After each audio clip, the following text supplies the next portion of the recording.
The problem is putting too much power into the hands of the executive. I don't know why people feel that that is a democracy. You waste people's time to go and queue and vote. In the end, you've surrendered the power to just a few people. How democratic is this? And when they are misbehaving, they use the same constitution. You can't do anything. If you don't take care, they'll rather face you with Christian and whatnot, oppress you, and continue. So we need to re-examine that constitution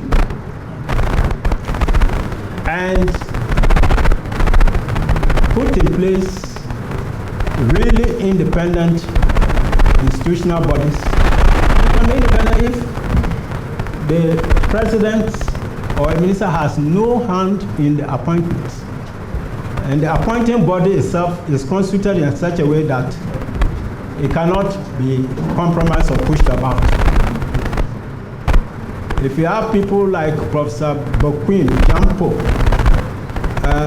the rest,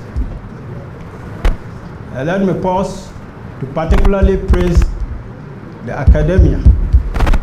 They are the people holding this country to constitutionalism. Speaking up very boldly, the academia, very proud of them. And it appears they want to tailor the provisions to please the power of the day, the power that they are serving under. Because as a lawyer, you know that certain provision, like the one I'm telling you, Judicial Council, they should be independent and whatnot. You have the Attorney General, 4 presidential nominees sitting there as a constitutional provision. So we have to look at this constitution properly. Problem is how to get the amendment done.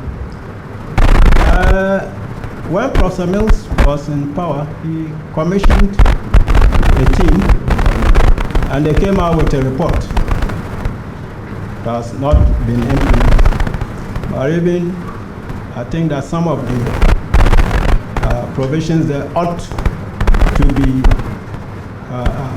relooked into. For example, why should the president be allowed still to be appointing ministers from Parliament? The people who are to oversee the executive, including the ministers. And then a lot of them go and sit there and you say this is an independent Parliament. Nonsense. Fraud.